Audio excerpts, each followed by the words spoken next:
हम बात करने वाले हैं 10th क्लास का अध्याय 2 के बारे में, जिस टॉपिक का नाम है आपका अम्ल, क्षारक एवं लवण। इस टॉपिक के बारे में हम एक बार पहले आपको वीडियो दे चुके हैं, जो स्क्रीनशॉट रिकॉर्डिंग करके उसके ज़रिए आपको नोट्स प्रोवाइड करने का हम काम किए हैं। लेकिन आपको बताया है कि हम हर सब्जेक्ट का दो टाइप का वीडियो बनाएंगे हर टॉपिक का। एक तो आपको पहले नोट्स देंगे, उसमें नोट्स आप थोड़ा बहुत पढ़ लीजिएगा, उसके बाद आपको हम बोर्ड में समझाएंगे। तो आज इस वीडियो को हम पूरा डिटेल से एनसीईआरटी में जो चीज़ है वो पूरा कवर करेंगे और ये वीडियो पूरा नॉलेजेबल होगा। आप वीडियो के अंत तक रहिए, ठीक है।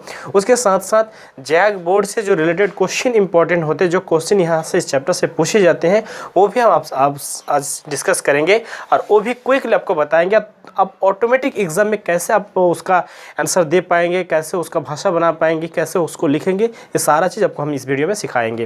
तो कुछ आपको पेन और कॉपी लेकर बैठना है। अगर आप बैठना चाहते हैं तो आप बैठ सकते हैं। तो इसमें हम सबसे पहले यहाँ पे अम्ल, क्षारक एवं लवण, इन तीनों चीज़ को ही हम यहाँ पे डिक्लेयर करेंगे। तीनों चीज़ को बारी बारी से जानेंगे। नॉर्मल रूप से हम जानते हैं अम्ल किसको बोलेंगे, ठीक है। तो नॉर्मल रूप से हम जानते हैं कि अम्ल ऐसा पदार्थ होते हैं जो स्वाद में खट्टा होते हैं, उससे हम अम्ल कहते हैं। तो इसका मतलब हुआ जो स्वाद में खट्टे होंगे उसको हम अम्ल बोलेंगे। उसी तरह क्षारक का अगर हम डेफिनेशन नॉर्मल रूप में देंगे तो ऐसे लैंग्वेज में तो हम बोलेंगे ऐसे पदार्थ जो स्वाद में कड़वे होते हैं उससे हम क्षारक कहते हैं। दो चीज़ का डेफिनेशन खत्म। अब यहाँ पे अम्लों में हम देखेंगे नीले लिटमस पत्रों को लाल कर देता है। अम्लों क्या करते हैं? नीले लिटमस पत्रों को लाल करता है। उसी तरह क्षारक क्या करते हैं? लाल लिटमस पत्रों को नील कर देते हैं। तो दो यहाँ से आपको डेफिनेशन आ गया होगा कि अम्ल हम किसको बोलेंगे, तो बोलेंगे नीले लिटमस पत्रों को लाल करते हैं और क्षारक क्या करते हैं? लाल लिटमस पत्रों को नील करते हैं। अब एक आर्हेनियंस जो वैज्ञानिक है उनके अनुसार यदि हम इसका डेफिनेशन देखेंगे तो आर्हेनियंस का कहना है कि वैसा यौगिक जो विस्थापन करते हैं, हाइड्रोजन आयन को विस्थापन करते हैं। यानी हम बोल सकते हैं जैसे HCl, इसको यदि हम हाइड्रोलाइसिस करें, रिवर्सिबल रिएक्शन यदि इसको हम करें तो इसमें हमको H+ आयन और आपका Cl जो है माइनस देता है। तो ऐसा यौगिक यदि हम आर्हेनियंस के अनुसार अगर हम बात करें, आप आर्हेनियंस को इंटर में पढ़ेंगे, उसमें आपको पढ़ाएंगे, लेकिन यहाँ थोड़ा सा आपको हम बता दें कि आर्हेनियंस के अनुसार ऐसे यौगिक जो जलीय अपघटन में H+ आयन देते हैं उससे हम क्या कहते हैं? अम्ल कहते हैं। उसी तरह क्षार में अगर जाएंगे, हम क्षार का अगर डेफिनेशन देंगे तो वहाँ पे हम जानेंगे OH- आयन, ठीक है। OH- आयन जो देते हैं उसको हम क्षार कहते हैं। तो इसमें कुछ अम्लों आपको हम लिखा के दिखा दें। यहाँ पे HCl हम लिखे और उसके बाद फिर अगर देखें हम तो H2SO4 में यदि हम रिवर्सिबल करते हैं तो यहाँ पे H+ देगा और यहाँ पे आपका SO4 माइनस देगा, ठीक है। SO4 माइनस देगा तो यहाँ पे 2 हो जाएगा, तो 2 यहाँ पे H+ हो गया। उसके बाद यदि हम देखें तो HNO3, ठीक है, HNO3 यदि हम इसको हाइड्रोलाइसिस करें तो यहाँ पे आपको H+ आयन देगा और प्लस ANO3 आपको माइनस देगा। उसके बाद हम CH3COOH, इसको यदि देखिए, इसको हम एसिटिक एसिड बोलते हैं, तो यहाँ पे H+ आपको आयन देगा और प्लस CH3COO यहाँ पे माइनस देगा। तो ये हुआ आपका अम्ल। यानी जो आपका H+ आयन देगा उसी को हम क्या बोलेंगे? अम्ल बोलेंगे, ये आर्हेनियंस के अनुसार। तो इन दोनों को हम शक्तिशाली अम्ल बोलते हैं, ये दोनों थोड़ा सा प्रबल अम्ल होते हैं। यानी जो H+ आयन ज़्यादा मात्रा में देते हैं उसको हम शक्तिशाली अम्ल बोलते हैं, जो कम मात्रा में देते हैं उसको हम दुर्बल या कमज़ोर अम्ल बोलते हैं। तो यहाँ पे आपको नाम हो गया। इसका नाम आप क्या बोलेंगे? हाइड्रोक्लोरिक अम्ल, इसका नाम आप बोलेंगे सल्फ्यूरिक अम्ल, इसका नाम बोलेंगे नाइट्रिक अम्ल और इसका नाम बोलेंगे एसिटिक अम्ल। तो यहाँ पे ये हुआ। अब हम जानेंगे अम्लों के प्रकार, ठीक है। तो अब हम इसको ये कर देते हैं। अभी हम क्षारक को भी बाद में डिस्कस करेंगे, क्षारक को अभी रखते हैं। अभी अम्लों का हम लोग प्रकार देख लेते हैं। तो अम्लों के प्रकार, ठीक, अम्लों के प्रकार। तो अम्लों के प्रकार में हम अगर पहला नंबर देखिए तो हम बोलेंगे खनिज अम्ल। क्या बोलेंगे? खनिज अम्ल, ठीक। खनिज अम्लों का अर्थ होते हैं वैसे अम्ल जो खनिजों से प्राप्त होते हैं, उससे हम खनिज अम्ल कहते हैं, ठीक है। इसका डेफिनेशन यही लिखिएगा, वैसा अम्ल जो खनिजों से प्राप्त होते हैं उससे हम खनिज अम्ल कहते हैं। जैसे H2SO4 ये आपका खनिज से प्राप्त होते हैं तो उसको हम खनिज अम्ल बोलेंगे। लेकिन इसका साधारण अगर नाम देखेंगे तो इसको हम लोग गंधक अम्ल भी कहते हैं। इसका नाम है सल्फ्यूरिक अम्ल और नॉर्मल भाषा में इसको गंधक अम्ल भी कहते हैं। उसी तरह अगर हम देखें HCl तो इसका हम लोग नमक अम्ल बोलेंगे। ये भी आपका क्या है? खनिज अम्ल है, यानी खनिजों से ये सब अम्ल पाए जाते हैं। अगर दूसरा हम देखें अम्लों के प्रकार, तो हम उसको बोलेंगे कार्बनिक अम्लों। क्या बोलेंगे? कार्बनिक अम्लों। ठीक, कार्बनिक अम्लों जिसको हम ऑर्गेनिक एसिड कह सकते हैं, कार्बनिक अम्लों। कार्बनिक अम्लों का अर्थ होते हैं वैसे अम्लों जो जंतु तथा वनस्पतियों में पाए जाते हैं, उससे हम क्या बोलते हैं? कार्बनिक अम्लों कहते हैं। जैसे आप जानते हैं कि एसिटिक एसिड, जैसे चींटी में हमको डंक दिया तो उसमें क्या है? अम्ल है। तो जो जंतुओं से या वनस्पतियों से पाए जाते हैं जिस तरह का अम्लों, उस अम्लों को हम क्या बोलेंगे? कार्बनिक अम्लों बोलेंगे। तो यहाँ आप ऐसे देख सकते हैं CH3 COOH, ये एसिटिक एसिड जो हम बोले ये आपका क्या हो जाएगा? कार्बनिक अम्लों। या आप फॉर्मिक अम्ल भी लिख सकते हैं, ये आपका फॉर्मिक अम्ल है। तो इस तरह का के अम्ल जो होते हैं वो कार्बनिक अम्ल बोलेंगे। अब हम नंबर C में अगर जाएंगे तो इसको बोलेंगे हाइड्रा अम्ल। क्या बोलेंगे? हाइड्रा। ठीक है, हाइड्रा अम्ल। हाइड्रा अम्लों का अर्थ होते हैं वैसे अम्लों जिसमें केवल सिर्फ हाइड्रोजन परमाणु ही रहेगा, ऑक्सीजन परमाणु नहीं रहेंगे, उसको हम क्या बोलेंगे? हाइड्रा अम्ल बोलेंगे। जैसे आप HCl देख सकते हैं, ठीक है, लेकिन H2SO4 देंगे तो उसमें ऑक्सीजन आ जाएगा, तो इसलिए इसको हम हाइड्रा अम्ल नहीं कहेंगे। फिर आप देख सकते हैं यहाँ पे HF, इसको भी आप अम्लों कह सकते हैं। HBr, इसको भी आप हाइड्रा अम्लों कह सकते हैं। तो हाइड्रा अम्लों का अर्थ हुआ कि जो सिर्फ H+ आयन या H+ परमाणु ही रहेगा, हाइड्रोजन परमाणु रहेगा, ऑक्सीजन परमाणु नहीं रहेंगे, तो ऐसे अम्लों को हम हाइड्रा अम्लों कहते हैं। D नंबर अगर हम देखें तो ऑक्सी अम्लों। क्या? ऑक्सी अम्लों। ऑक्सी अम्लों का अर्थ होता है कि वैसा अम्लों जिसमें ऑक्सीजन परमाणु रहेगा, हाइड्रोजन परमाणु के साथ साथ ऑक्सीजन परमाणु भी रहते हैं, उससे हम क्या कहते हैं? ऑक्सी अम्ल कहते हैं। जैसे आपको हम इससे पहले दिखाए थे नाइट्रिक अम्ल HNO3, इसमें आपका ऑक्सीजन है तो इसको हम क्या बोलेंगे? ऑक्सी अम्ल बोलेंगे। उसके बाद अगर देखें तो H2SO4, इसमें भी ऑक्सीजन है तो इसको भी ऑक्सी अम्ल बोलेंगे। H3PO4, या इसको फॉस्फिन के अम्ल कहते हैं, तो इसको भी हम क्या बोलेंगे? ऑक्सी अम्ल बोलेंगे। तो आशा करते हैं कि अम्लों के बारे में आपको समझ में आ गया होगा। अब कुछ ऐसे अम्लों का जो जैक बोर्ड के अनुसार जो कुछ इंपॉर्टेंट क्वेश्चन होते हैं कि अम्लों के कुछ स्रोत और कुछ अम्लों का नाम आपको याद करना पड़ता है। जैसे संतरा में कौन सा अम्ल पाए जाते हैं, नींबू में कौन सा अम्ल पाए जाते हैं, तो ये हम इसको रिकॉर्डिंग जो वीडियो दिए थे उसमें हम आपको बताए हैं, तो उसको जाकर आप यहाँ से देख लीजिए। उसको अब यहाँ पे हम और डिस्कस नहीं करने वाले हैं। अब हम थोड़ा सा जाएंगे क्षारक के बारे में, क्षारक क्या होते हैं। ठीक है, अम्लों का हम प्रकार और अम्लों को हम समझ लिए हैं। अब जाएंगे हम लोग क्षारक के बारे में। किसके बारे में जाएंगे? क्षारक के बारे में। तो यहाँ पे अब क्षारक को हम डिस्कस करेंगे। क्षारक को हम ऐसे नॉर्मल भाषा में डेफिनेशन दिए थे, जो स्वाद में कड़वे होते हैं या जो लाल लिटमस पत्रों को नील करते हैं, उससे हम क्या कहते हैं? क्षारक कहते हैं। लेकिन क्षारक का हम डेफिनेशन में यहाँ देखेंगे कि जो आर्यनियंस के अनुसार जो आपका OH- आयन देता है, यानी सोडियम हाइड्रोक्साइड है ये, तो सोडियम हाइड्रोक्साइड का अगर हम जलीय अपघटन करते हैं तो Na+ देगा और आपका OH- आयन देगा।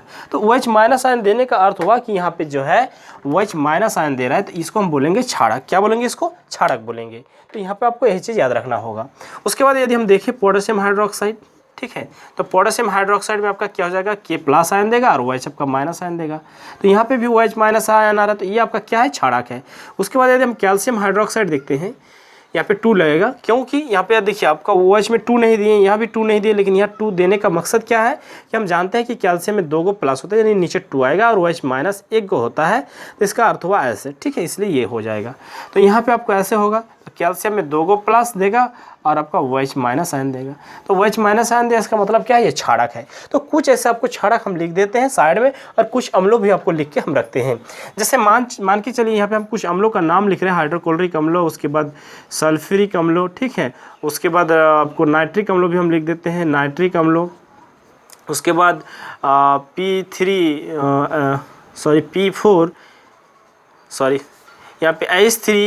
H3PO4 ये आपका हो गया। उसके बाद CH3COOH, उसके बाद एक HCOOH, यहाँ पे एसिड हम कुछ लिख दिए। अब यहाँ पे आप लिख सकते हैं सोडियम हाइड्रोक्साइड, ठीक है, पोटेशियम हाइड्रोक्साइड, उसके बाद आपको हम क्या दें? कैल्शियम हाइड्रोक्साइड, ठीक है, उसके बाद जिंक हाइड्रोक्साइड, मैग्नीशियम हाइड्रोक्साइड, उसके बाद एल्युमिनियम हाइड्रोक्साइड, यहाँ पे NH4 अमोनियम हाइड्रोक्साइड, ठीक है, उसके बाद कॉपर हाइड्रोक्साइड। ऐसे ढेर सारे कुछ अम्ल क्षारक होंगे, कुछ अम्ल होंगे, तो दोनों को हम यहाँ पे लिख के रखे हैं। तो यहाँ सबको पता हो गया कि अम्ल और क्षार किसको कहते हैं। दोनों के डेफिनेशन में हम इसको डेफिनेशन कह दिए। अब हम जाएंगे सूचक के बारे में। जो लिटमस पत्र हम आपको बोले वो क्या चीज़ है, सूचक के बारे में यहाँ पे हम थोड़ा सा आपको डिस्कस कर रहे कि सूचक क्या चीज़ होते हैं। सूचक जिसको हम इंडिकेटर कहते हैं, इंग्लिश में क्या कहते हैं, इंडिकेटर कहते हैं। जब आप कोई चार्जिंग करते हैं, मोबाइल में चार्जर लगाते हैं या बोर्ड पे, तो वहाँ पे एक लाइट जलता है, तो उससे आपको क्या पता होता है कि हाँ इस बोर्ड में लाइन है या तो मेरा मोबाइल जो है चार्ज हो रहा है, तो इससे वो हमको इंडिकेट करते हैं, इसीलिए हम उसको इंडिकेटर कहते हैं। या तो कोई बोर्ड पे एक साइड में होगा आपका लाइट जलेगा, जब भी लाइन आएंगे, करंट आएंगे तो उसमें एक लाइट जलता है, तो इससे इंडिकेट होता है कि उस बोर्ड में क्या है, आपका लाइन है। या तो जब हम बाइक चलाते हैं, मोटर बाइक चलाते हैं, जब लेफ़्ट से हम राइट की ओर जाते हैं या राइट से जब हम लेफ़्ट की ओर जाते हैं, तो एक साइड में हम ये क्या करते हैं, उसको इंडिकेटर करते हैं। तो इसका अर्थ हुआ कि क्या हुआ कि हम उधर दिखाते हैं कि कैसे वो क्या होता है, इधर हमको जाना है। तो इसका मेन मकसद क्या हुआ, मेन मतलब क्या हुआ कि हम इंडिकेट करते हैं कि इधर हमको जाना है। तो उसी तरह सूचक का अर्थ हुआ इंडिकेटर। इंडिकेटर का अर्थ होता है कि वो अम्ल है या क्षार है, इस चीज़ को वो क्या करेंगे, प्रदर्शित करेंगे कि ये अम्ल है या क्षार है। तो सूचक कई प्रकार के होते हैं, कई प्रकार के मतलब दो प्रकार के हम मेनली बताएंगे कि एक होता है अपना गंध बदल के, ठीक है, अपना जो है गंध को वो बदल के गंध के जरिए वो अपना क्या करते हैं, अम्ल या क्षार को बतलाते हैं। कई होता है कि वो रंग को बतला के, क्या रंग को बतला के वो क्या करेंगे, आपको बताएगा कि यह अम्ल है या क्षार है। तो यहाँ पे सूचक आपको पता हो गया, सूचक दो प्रकार के होते हैं। लिटमस पत्र भी एक प्रकार का सूचक है, वो अपना रंग बदल के दिखाएगा। कोई ऐसा होता है कि जो अपना गंध बदल के दिखाएगा। तो यहाँ पे हम सूचक के बारे में नहीं जा रहे हैं, क्योंकि जाएंगे तो डीपली जाएंगे तो वीडियो बहुत लंबा हो जाएगा। तो आपको हम जो स्क्रीनशॉट रिकॉर्डिंग वीडियो दिए थे तो वहाँ सबको समझ में आ जाएगा, तो और इसमें हम नहीं जाएंगे। अब हम जाएंगे अम्लों के कुछ ऐसे रासायनिक गुण के बारे में, ठीक है। इस वीडियो को हम फटाफट अभी ये करेंगे, क्योंकि आपको इंपॉर्टेंट क्वेश्चन हमको देना है, और जो चीज़ आपके लिए इंपॉर्टेंट है वही चीज़ हम इसमें डिस्कस करेंगे। अब हम जाएंगे अम्लों के गुण, अम्लों के रासायनिक गुण के ऊपर जाएंगे। अम्लों के रासायनिक गुण आप बोल सकते हैं, रासायनिक,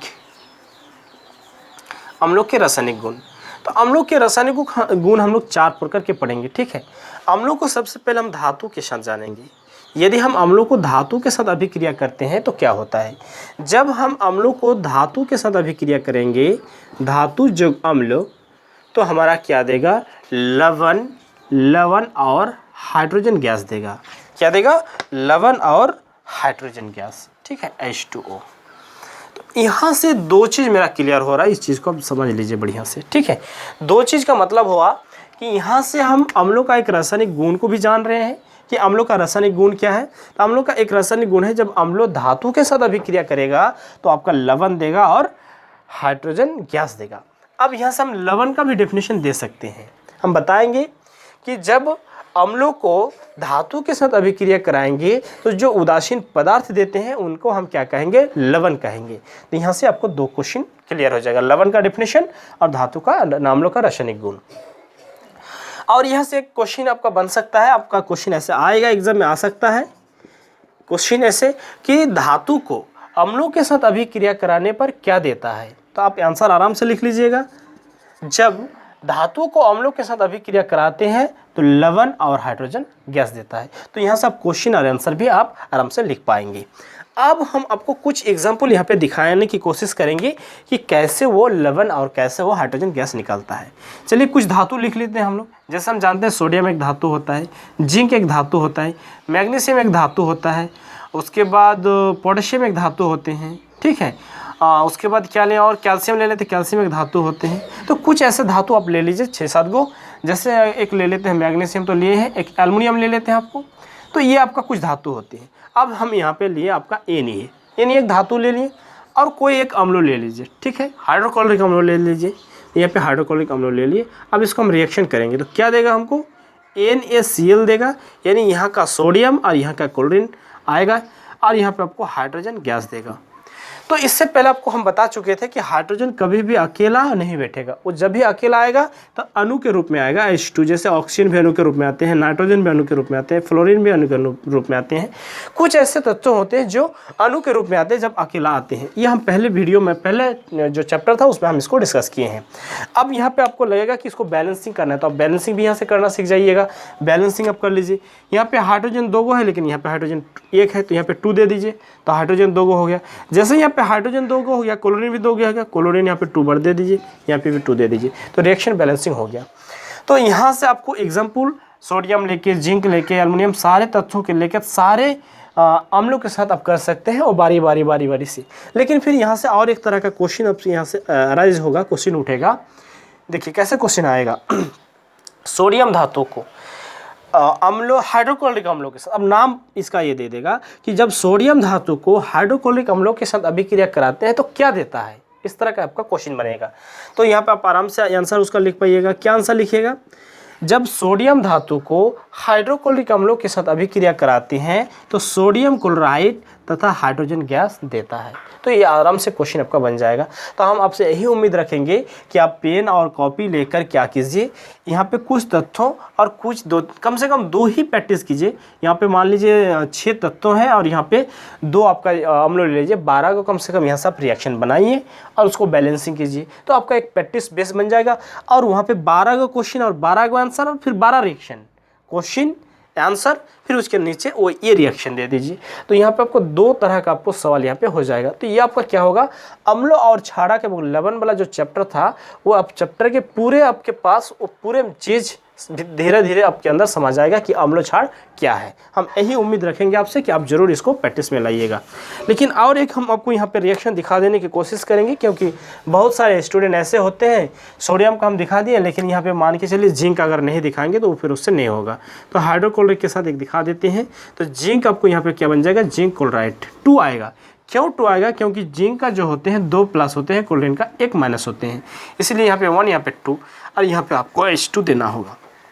जब यहाँ पे आप देंगे तो फिर यहाँ पे आपको क्लोरीन 2 हो गया, तो यहाँ पे सिर्फ ओनली फॉर 2 देना होगा, यहाँ पे कुछ नहीं देना होगा, लेकिन ऊपर में आप दिए थे। ठीक, तो इसी तरह फिर और एक को आपको एल्युमिनियम का हम दिखा दे रहे हैं। एल्युमिनियम को फिर हाइड्रोक्लोरिक के साथ, तो यहाँ पे AlCl3 हो जाएगा, क्योंकि एल्युमिनियम का 3 गो होते हैं और यहाँ पे आपको हाइड्रोजन जो है गैस देगा। अब इसको थोड़ा सा बैलेंसिंग करने में आपको दिक्कत होगा, क्योंकि यहाँ पे क्लोरीन 3 है तो यहाँ पे आपको 3 देना होगा। जैसे यहाँ पे आप 3 दिया, हाइड्रोजन 3 गो हो गया, लेकिन यहाँ पे हाइड्रोजन कितना है, 2 हाइड्रोजन है, तो यहाँ पर आपको कितना देना होगा, 3 देना होगा। तो 3 दिए तो 6 हो गया, लेकिन यहाँ पे आपको 6 देना पड़ेगा, तब जाकर क्लोरीन क्या होगा, 6 हो गया क्लोरीन। यहाँ पे फिर 2 लगेगा, जैसे 2 देंगे फिर एल्युमिनियम 2। तो इस तरह करके ये बैलेंसिंग आप कर पाएंगे। तो आशा करेंगे कि इस तरह बारी बारी से आप सारा रिएक्शन को करेंगे, ये आपसे हम उम्मीद रखते हैं। तो ये आपका हुआ पहला धातु का अम्लों का पहला गुण हुआ। अब दूसरा गुण के बारे में हम यहाँ पे डिस्कस करेंगे। ठीक है, दूसरा गुण जो है अम्लों का, अब धातु कार्बोनेट के साथ, किसके साथ, धातु कार्बोनेट के साथ, कार्बोनेट, ठीक है, धातु कार्बोनेट के साथ अभिक्रिया। अम्लों का रासायनिक गुण में हम दूसरा पढ़ रहे हैं कि धातु कार्बोनेट के साथ अभिक्रिया। तो जब हम अम्लों को पहले लिख लेते हैं, जब हम अम्लों को धातु कार्बोनेट के साथ, ठीक है, धातु कार्बोनेट के साथ अभिक्रिया कराते हैं तो हमको क्या देता है। ठीक है, जब हम धातु को, ठीक है, मिल गया है, जब हमको धातु, तो यहाँ पे क्या देगा, लवण देगा और कार्बन डाइऑक्साइड गैस देता है और आपको क्या देता है, जल देता है। क्या देता है, जल। ये 3 चीज़ देगा यहाँ पे। ठीक है, तो अब यहाँ पे धातु कार्बोनेट, तो यहाँ पे आपको धातु तो लिखा हुआ है, उसके साथ आप कार्बोनेट जोड़ दीजिए। तो कार्बोनेट मतलब CO3, और CO3 का 2 प्लस होता है तो यहाँ पे 2 आ जाएगा। उसके बाद जिंक के साथ अगर करेंगे तो Zn यहाँ पे हो जाएगा, ZnCO3 हो जाएगा। और अगर मैग्नीशियम के पास जाएंगे तो MgCO3 हो जाएगा, ये आपका कार्बोनेट बन जाएगा। पोटाशियम में K2CO3 हो जाएगा। ठीक है, कैल्शियम में जाएंगे CO3 हो जाएगा। एल्युमिनियम के साथ जाएंगे तो Al2ClO3 का होल 3 हो जाएगा। तो आपका सब कोई धातु कार्बोनेट बन गया। तो अब यहाँ से बारी बारी से आप देखिए, फिर इसका उसी तरह एक क्वेश्चन बन सकता है। कैसा क्वेश्चन बनेगा, देखिए, एक चीज़ में हम कई चीज़ को क्लियर करें, इस चीज़ को आप समझ लीजिए। हम रासायनिक गुण भी आपको बतला रहे हैं, किसका, अम्लों का, और यहाँ से कुछ क्वेश्चन अलग हिसाब से क्वेश्चन यहाँ से अराइज हो सकते हैं, उसको भी हम बतलाने की कोशिश कर रहे हैं। जैसे हम बोले कि जब अम्लों को धातु कार्बोनेट के साथ अभिक्रिया करते हैं, क्वेश्चन ये बोल रहे हैं हम, जब अम्लों को धातु कार्बोनेट के साथ अभिक्रिया कराते हैं तो क्या देता है। तो आप आंसर में लिखिएगा, जब अम्लों को धातु कार्बोनेट के साथ अभिक्रिया कराते हैं तो लवण, कार्बन डाइऑक्साइड गैस और जल देता है। ये चीज़ हुआ। अब यहाँ से आपको हम कुछ रिएक्शन दिखाते हैं। ठीक है, 1-2 रिएक्शन कम से कम आपको हम दिखा देते हैं। तो चलिए हम मान के चलिए कैल्शियम कार्बोनेट लिए। पहले हम अम्लों को ले लेते हैं। ठीक, अम्लों पहले लिखे हैं तो HCl ले लीजिए। उसके बाद आप ले लीजिए कैल्शियम कार्बोनेट। अब यहाँ पे क्या देगा, तो अब यहाँ पे क्या देगा, क्योंकि यहाँ पे हमको लवण देगा, तो लवण मतलब क्या होगा, कैल्शियम क्लोराइड Cl2 हो जाएगा। ठीक, कैल्शियम में 2 को प्लस, Cl में 1 माइनस, तो 2 आ जाएगा। अब यहाँ पे CO2 आ जाएगा। ठीक, अब यहाँ पे क्या होगा, आपका जल देगा। अब यहाँ पे आप देख सकते हैं बैलेंसिंग नहीं है तो बैलेंसिंग कर लीजिए, यहाँ पे 2 लगा दीजिए तो बैलेंसिंग हो जाएगा। ठीक, तो यहाँ से आपको फिर एक क्वेश्चन, यहाँ पे बारी बारी से क्वेश्चन बनेगा, क्या जब हाइड्रोक्लोरिक अम्लों को कैल्शियम कार्बोनेट के साथ अभिक्रिया कराते हैं तो क्या देता है। आंसर में आप लिखिएगा, जब हाइड्रोक्लोरिक अम्लों को कैल्शियम कार्बोनेट के साथ अभिक्रिया कराते हैं तो calcium chloride, carbon dioxide gas और जल देता है। इस तरीक़ा से आप यहाँ पे जितने भी धातु कार्बोनेट हैं, इतना धातु कार्बोनेट को कम से कम 2 अम्लों के साथ, यानी हाइड्रोक्लोरिक और सल्फ्यूरिक अम्लों के साथ आप रिएक्शन कर लीजिए और उसके बाद क्वेश्चन, आंसर, फिर रिएक्शन, तीनों को एक साथ कीजिएगा तो आशा करेंगे कि यहाँ से काफ़ी चीज़ आपको सीखने को मिलेगा। अब हम धातु ऑक्साइड के साथ आपको अभिक्रिया करके हम दिखाएंगे। ठीक है, तो यहाँ पे हम इसको ये कर देते हैं, क्योंकि मेरा नीचे जो है जगह कम है तो नहीं आएगा वीडियो में, इसलिए हम अब दोनों गुण को मिटा दिया। अब तीसरा नंबर हम गुण जाएंगे अम्लों का रासायनिक गुण में धातु ऑक्साइड के साथ। ठीक है, किसके साथ हम जाएंगे, धातु ऑक्साइड के साथ जाएंगे। चलिए, धातु ऑक्साइड के साथ आपको हम दिखाने की कोशिश करेंगे कि जब हम अम्लों को धातु ऑक्साइड, यहाँ पे हम लिखते हैं धातु ऑक्साइड, धातु ऑक्साइड। ठीक, धातु ऑक्साइड का अर्थ होता है कि ऑक्सीजन। तो आप धातु तो जानते हैं, तो सोडियम, तो सोडियम के साथ ऑक्सीजन लगा दीजिए, धातु ऑक्साइड हो जाएगा। जिंक के साथ ऑक्सीजन लगा दीजिए, जिंक ऑक्साइड हो जाएगा। सॉरी, यहाँ पे 2 नहीं होगा क्योंकि जिंक का भी 2 को प्लस होता है। यहाँ पे AmGO हो जाएगा, यहाँ पे K2O हो जाएगा, यहाँ पे CaCO हो जाएगा, यहाँ पे Al2 और O3 हो जाएगा। तो ये आपका धातु ऑक्साइड बन गया। धातु ऑक्साइड से अम्लों का अभिक्रिया, तो जब धातु ऑक्साइड को हम अम्लों के साथ अभिक्रिया कराएंगे, धातु ऑक्साइड, ठीक, धातु ऑक्साइड के साथ अम्लों का अभिक्रिया, तो यहाँ पे आप अम्लों लिखिएगा। अम्लों का जब हम अभिक्रिया कराएंगे तो हमको क्या देगा, लवण और जल देगा। क्या देगा, लवण और जल। ठीक, लवण और जल देगा। इसको आप देख लीजिए आराम से। तो यहाँ से आपका एक क्वेश्चन भी बन जाएगा, एक तो रासायनिक गुण आप सीख गए और यहाँ से एक क्वेश्चन भी बन जाएगा कि जब हम धातु ऑक्साइड को अम्लों के साथ अभिक्रिया कराते हैं तो क्या देता है, लवण और जल देता है। अब यहाँ से आप कुछ रिएक्शन देख लीजिए, जैसे में कुछ एग्जाम्पल आपको हम दिखा देते हैं। तो जैसे मान के चलिए, यहाँ पे हम किसको लेंगे बताइए, मान लीजिए कैल्शियम ऑक्साइड को हम ले रहे हैं, कैल्शियम ऑक्साइड को लिया हाइड्रोक्लोरिक अम्लों के साथ। अब यहाँ पे हम रिएक्शन दिखाएंगे तो क्या होगा, कैल्शियम क्लोराइड दिया और आपका क्या देगा, जल देगा। अब इसको बैलेंसिंग कर लीजिए, यहाँ पे 2 दे दीजिए, बैलेंसिंग हो जाएगा। तो ये बहुत इजी है। फिर यहाँ से आपका क्वेश्चन बन जाएगा। क्या क्वेश्चन बनेगा, जब हम कैल्शियम ऑक्साइड को हाइड्रोक्लोरिक अम्लों के साथ अभिक्रिया कराते हैं तो क्या देते हैं। आंसर में आप लिखिएगा, जब कैल्शियम ऑक्साइड को हाइड्रोक्लोरिक अम्लों के साथ अभिक्रिया कराएंगे तो कैल्शियम ऑक्साइड और जल देता है। इस तरह करके आप यहाँ से जितने भी धातु ऑक्साइड है इतने को कम से कम 2 अम्लों के साथ आप रिएक्शन कर लीजिए। आपका एक नोट्स भी बन जाएगा, आपके पास सवाल, आपके पास आंसर भी बन जाएगा। और आशा करेंगे कि आप अम्ल एवं क्षारक इस टॉपिक से बहुत कुछ आपको सीखने को मिलेगा। अगला मेरा और एक गुण है, यहाँ पे हम बताए थे आपको अम्लों का 4 गुण हम बताएंगे, रासायनिक गुण। एक गुण और बाकी है अभी, 4 नंबर गुण जो है, अम्लों को हम क्षार के साथ दिखाएंगे। किसके साथ, क्षारक के साथ। तो ये आपका क्षारक का भी रासायनिक गुण बन जाएगा। जैसे हम अम्लों का रासायनिक गुण पढ़ रहे हैं उसी तरह जब हम क्षारक का रासायनिक गुण पढ़ेंगे, या यहीं से मान लीजिए हम क्षारक का रासायनिक गुण हम पढ़ना शुरू किए, तो क्षारक को अम्लों के साथ ये रिएक्शन आपका दोनों के साथ चलेगा, क्षार के साथ भी अम्लों के साथ भी। जब क्षारक को अम्लों के साथ हम अभिक्रिया कराते हैं तो क्या देता है, जब हम क्षारक को अम्लों के साथ अभिक्रिया कराते हैं तो लवण और यहाँ पे आपको हाइड्रोजन गैस देगा। थोड़ा सा आपको ध्यान रखना होगा कि कब जल देता है और कब हाइड्रोजन गैस। जब धातु के साथ कर रहे थे तो हाइड्रोजन गैस, और जब क्षारक के साथ कर रहे हैं तब हाइड्रोजन गैस, और जब धातु कार्बोनेट के साथ और धातु ऑक्साइड के साथ तब क्या दिया, आपका जल दिया। लेकिन धातु कार्बोनेट के साथ कार्बन डाइऑक्साइड गैस भी दे रहा था। इस चीज़ को आप थोड़ा सा याद रख लीजिएगा। तो यहाँ से आप क्षारक का अम्लों का एक रासायनिक गुण जो क्षार के साथ, यहाँ पे एक हो गया, या तो आप क्षारक का पहला नंबर भी इसको आप मान सकते हैं।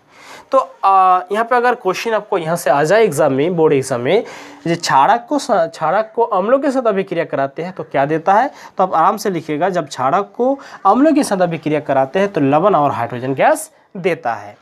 अब यहाँ पे हम आपको कुछ एग्जाम्पल यहाँ पे हम दिखा देते हैं आपको। मान लीजिए कोई एक क्षारक लीजिए, आपको उधर क्षारक दिया हुआ है, तो यहाँ पे हम सोडियम हाइड्रोक्साइड को ले लिए और एक अम्ल को ले लिए, ये आपका अम्ल है हम जानते हैं, तो हाइड्रोक्लोरिक यहाँ पे अम्ल हो गया।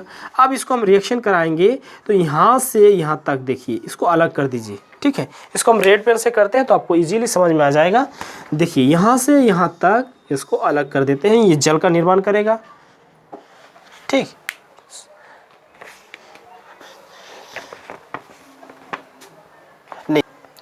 नहीं, यहाँ से जल का निर्माण होना चाहिए था, यहाँ पे जल दिख रहे हैं, तो यहाँ पे हम जाएंगे सोडियम क्लोराइड और यहाँ पे क्या देगा आपको, जल देगा, ठीक है।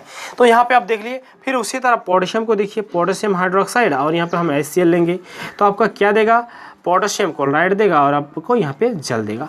इस तरीक़ा से आप जितने भी आपको रिएक्शन वहाँ पे है, यानी जो आपका क्षारक है, उन क्षारक के साथ आप इस कम से कम 2 एसिड लीजिए, 2 अम्लों को लीजिए और अपना रिएक्शन कीजिए। फिर यहाँ से आपका क्वेश्चन आंसर वाला भी पार्ट्स आप बना सकते हैं। और कितना हद तक बन रहा है वो आप ज़रूर हमको कमेंट करके बताइए। अगर नहीं बन रहा है तो हम कोशिश करेंगे कि स्क्रीनशॉट रिकॉर्डिंग के माध्यम से पूरा बना हुआ मेरे पास ऑलरेडी है। जितने भी आप चीज़ को आपको बता रहे हैं, सारा का सारा नोट्स अगर आप लेना चाहते हैं तो आपको नोट्स भी मिल जाएगा। तो मेरा वीडियो के डिस्क्रिप्शन में जाइए, वहाँ से आपको मेरे साथ कांटेक्ट करने का व्यवस्था है। मेरा व्हाट्सएप ग्रुप के साथ आप लिंक हो जाएंगे, जुड़ पाएंगे। वहाँ फिर आप हमसे बात कीजिएगा, फिर किस विधि से आपको वो हम देंगे, कैसे क्या करेंगे, फिर आपको वहाँ से डिस्कस हो जाएगा। तो ज़रूर अगर कोई नोट्स लेना चाहते हैं तो अभी से जुड़ जाइए मेरे साथ, आपको हम एग्ज़ाम तक हेल्प करने की कोशिश करेंगे। अब हम यहाँ पे इसके जब हम यहाँ तक हो गए हैं तो अब हम अम्लों के रासायनिक गुण यहाँ कुछ पढ़ लिए। अब क्षारक का कुछ रासायनिक गुण, मतलब एक हम यहाँ तो रासायनिक गुण क्षारक का पढ़ चुके हैं और एक क्षारक का हम रासायनिक गुण यहाँ पे देख लेते हैं। 4 नंबर जो पॉइंट है, अम्लों का भी रासायनिक गुण है, क्षारक का भी ये रासायनिक गुण है, और यहाँ से हम क्षारक को और एक रासायनिक गुण यहाँ हम पढ़ लेते हैं। इस चीज़ को थोड़ा सा देख लीजिएगा। अब क्षारक का ये 1 नंबर बन गया और क्षारक का हम 2 नंबर पढ़ रहे हैं। जब क्षारक को हम धातु के साथ, किसके साथ, धातु के साथ अभिक्रिया कराते हैं तो यहाँ पे लवण देता है। क्या देता है, लवण देता है और हाइड्रोजन गैस देता है। लेकिन ये थोड़ा सा रिएक्शन जो है एक टफ रिएक्शन में जाएगा थोड़ा सा। मान लीजिए हम आपको यहाँ पे सोडियम हाइड्रोक्साइड छाड़ लिए और धातु लिए हम जिंक, ये वाला आपका धातु का पार्ट है, धातु लिए जिंक, ठीक है। अब यहाँ पे जो लवण देगा आपका सोडियम, ठीक है, सोडियम में 2 जाएगा, N और O2, सोडियम बेंजोएट इसको नाम पुकारा जाता है। आपको क्या देगा, हाइड्रोजन गैस देगा। उसी तरह और एक हम आपको रिएक्शन अगर दिखाना चाहेंगे तो दिखा सकते हैं। जैसे मान लीजिए हम यहाँ पे सोडियम हाइड्रोक्साइड को ही लिए और धातु को एल्युमिनियम धातु लिए, तो यहाँ पे Na आपका जाएगा, Al और O2 जाएगा, यहाँ पे आपका OH हो जाएगा। तो इस तरह का एक रिएक्शन बनते हैं। अब इसके बाद हम कुछ आपको pH मान के बारे में बताएंगे और pH मान के बताने के साथ साथ जो आपका इम्पोर्टेंट क्वेश्चन है इस चैप्टर से रिलेटेड वो आपको हम बताएंगे इस चैप्टर में। तो अब हम थोड़ा सा ये करते हैं, इसको pH मान के बारे में ये करेंगे। चलिए इसको अब मिटा देते हैं पूरा। तो आशा करेंगे कि आप लोग को ये चीज़ समझ में आ रहा है, और वीडियो अगर अच्छा लग रहा है तो ज़रूर आप लाइक कीजिए, अपने मित्रों को, दोस्तों को शेयर कीजिए। अगर चैनल में फर्स्ट टाइम आए हैं तो आप ज़रूर चैनल को सब्सक्राइब कर सकते हैं। और यहाँ से आपको मैट्रिक में और इंटर का जो है काफ़ी अच्छा नोट्स दिया जाता है और साथ ही साथ आपको इम्पोर्टेंट क्वेश्चन भी बताया जाता है। थोड़ा सा हम pH मान के बारे में बताएंगे। P को आप स्मॉल लिखिएगा, H को आप कैपिटल लिखिएगा। इसका अर्थ होता है पेंसेंस हाइड्रोलिक, ठीक है, यानी H+ आयन को जांचने का एक स्केल है। इस स्केल का जो पारस होता है यानी 0 से 14 के बीच इसका पारस होता है, ठीक। इस चीज़ को आप समझ लीजिए। और इसका जो है बीच वाला पॉइंट यानी मिडिल पॉइंट जो है 7 है। 7 से यदि कोई कम होता है, 7 से 0 के इधर होता है तो वो उस घोल को अम्लीय हम बोलते हैं। और यदि 7 से ज़्यादा होते हैं, वो उधर जाते हैं तो उसको हम क्षारीय बोलते हैं। क्या बोलते हैं, क्षारीय। तो यहाँ पे किसी भी विलयन का जो है टेस्ट करने के लिए एक पीएच स्केल है, ठीक है। तो पीएच स्केल में किसी भी विलयन में अगर डुबाएंगे और उसका पीएच मान 7 से कम होगा तो वो क्या होंगे, अम्ल होंगे, और अगर 7 से ज़्यादा होगा तो क्या होंगे, क्षारीय होंगे। मान लीजिए कोई एक घोल का पीएच मान लीजिए 2 हुआ और कोई एक पीएच घोल का मान 4 हुआ, तो जितना कम होगा वो ज़्यादा प्रबल अम्ल होगा, जितना पीएच मान जितना ज़्यादा होगा वो कम प्रबल अम्ल होगा। तो यहाँ पे मान लीजिए ये एक कोई विलयन है जिसका पीएच मान 2 है, बी एक कोई विलयन है जिसका पीएच मान 4 है। तो यहाँ पे प्रबल अम्ल क्या है, कौन है, ये वाला प्रबल अम्ल होगा, क्योंकि इधर जितना कम होगा वो अधिक प्रबल अम्ल होगा, लेकिन क्षार में जितना ज़्यादा होगा वो प्रबल उतना ही क्षार होगा, ठीक।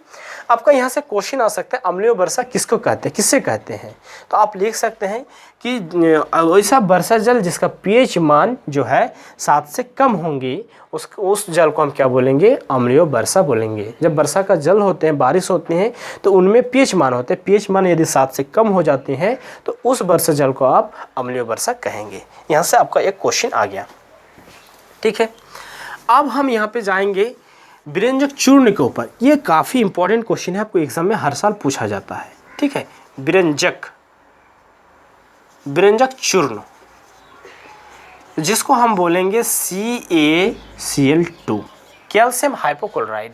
तो ये एग्जाम में आपको पूछा जाता है कि विरंजक चूर्णों का रासायनिक सूत्र लिखिए, तो ये लिख दीजिएगा या इसको लिख देगा, इसका प्रचलित नाम आपसे पूछेगा तो आप जरूर बताइएगा विरंजक चूर्ण, ठीक है। अब इसको कैसे निर्माण किया जाता है हम जानेंगे। कैल्शियम हाइड्रोक्साइड को, जिसको हम शुष्क बुझा हुआ चूना बोलेंगे, क्या बोलेंगे, शुष्क बुझा हुआ चूना, ठीक है। शुष्क बुझा हुआ चूना, इसका नाम क्या होगा, शुष्क बुझा हुआ चूना को क्लोरीन गैस की उपस्थिति में 40 डिग्री सेंटीग्रेड ताप पर यदि हम क्रिया करते हैं तो क्या देता है हमको, कैल्शियम हाइपोक्लोराइड और जल का निर्माण होते हैं।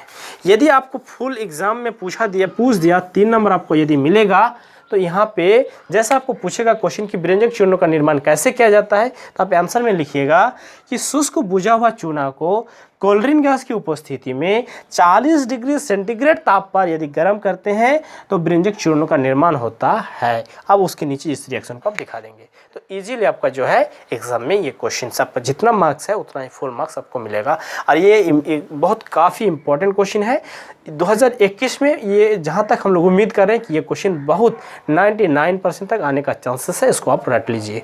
और हम संडे आप लोग के पास लाइव आएंगे, हर संडे कोशिश करेंगे लगभग 2 बजे के करीब अब लाइव आएंगे। और लाइव में मैथ का और आपका साइंस का हर चैप्टर वाइज आपको इंपॉर्टेंट क्वेश्चन बताते जाएंगे। अब थोड़ा सा हम यहाँ पे अब और एक बात करेंगे सोडा के बारे में। सोडा 2 प्रकार के होते हैं, एक होता है खाने वाला सोडा, क्या होते हैं, खाने वाला सोडा, और एक होता है धोने वाला सोडा, वॉशिंग सोडा जिसको हम बोलते हैं। तो खाने वाला सोडा का जो फार्मूला होते हैं सोडियम हाइड्रोकार्बोनेट यानी सोडियम बाइकार्बोनेट, इसको हम खाने वाला सोडा कहते हैं। तो इसको एग्जाम में भी आपको पूछ सकता है कि खाने वाला सोडा का रासायनिक सूत्र लिखिए, इसको लिख दीजिएगा, या इसको लिख दे और आपको पूछेगा कि इसका रासायनिक नाम लिखिए, तो आप रासायनिक नाम क्या लिखेगा, सोडियम हाइड्रोजन कार्बोनेट, ऐसे भी लिख सकते हैं, या बोल सकते हैं सोडियम बाइकार्बोनेट। जब H आएगा तो आप बाई लगाएंगे, जब O आएगा तो हाइपो लगाएंगे। तो यहाँ पे कैल्शियम हाइपोक्लोराइड, यहाँ पे सोडियम बाइकार्बोनेट, ठीक है। तो इस तरह अब इसको अगर पूछ दे कि खाने वाला सोडा का निर्माण कैसे किया जाता है, तो आप खाने वाला सोडा का निर्माण में आप लिख सकते हैं यहाँ पे कि कैसे उसको किया जाता है, ठीक है। तो थोड़ा सा हम इसको ये कर दे रहे हैं, आप इसको भी पूछ दे रहे, थोड़ा सा नीचे जगह कम है इसलिए। तो यहाँ पे हम रिएक्शन में देखेंगे कि जब सोडियम क्लोराइड को, या आप पूछ सकते हैं कच्चे पदार्थ को, पहले लिख दीजिए, कच्चे पदार्थ मतलब होता है जल, और यहाँ पे आपको रहेगा कार्बन डाइऑक्साइड, और यहाँ पे HNO3, इसको हम कच्चे पदार्थ के नाम देंगे, ठीक है।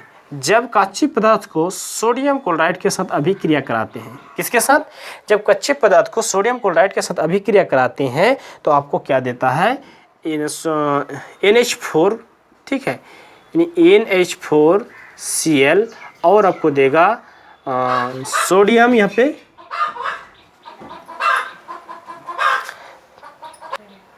तो यहाँ पे आपका क्या देगा, जो हम बोल रहे थे सोडियम हाई में बाइकार्बोनेट, तो ये आपका हो गया खाने वाला सोडा, ठीक है। तो इसी तरह प्रकार अगर हम खाने वाला सोडा को फिर क्या करेंगे, पूर्ण जल अपघटन कराएंगे, पूर्ण जल अपघटन कराएंगे अगर खाने वाला सोडा को हम क्या कराएंगे, ऊष्मा देंगे।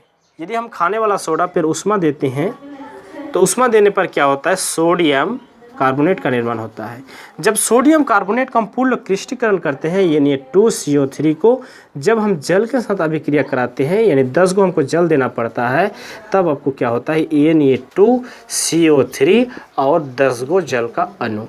तो इसको आप बोलेंगे धोबन सोडा। क्या बोलेंगे, धोबन सोडा, यानी जिस सोडा के जरिए खार किया जाता है, कपड़ा खचा जाता है। ठीक है, तो यहाँ पे आपको देखिए हम चीनों को फिर बताएंगे कि जब आपको व्यंजक चूर्णों का निर्माण पूछ दे कि व्यंजक चूर्णों कैसे मतलब बनाया जाता है, तो आप बोलिएगा कि शुष्क बुझा हुआ चूना को क्लोरीन गैस की उपस्थिति में 40 डिग्री सेंटीग्रेड तापमान पर तो आपका कैल्शियम क्या देते हैं, हाइपोक्लोराइड, यानी जिसको व्यंजक चूर्ण कहते हैं। ठीक है, इसका उपयोग भी हमको आपको बता देंगे, कभी कभार उपयोग भी पूछते हैं।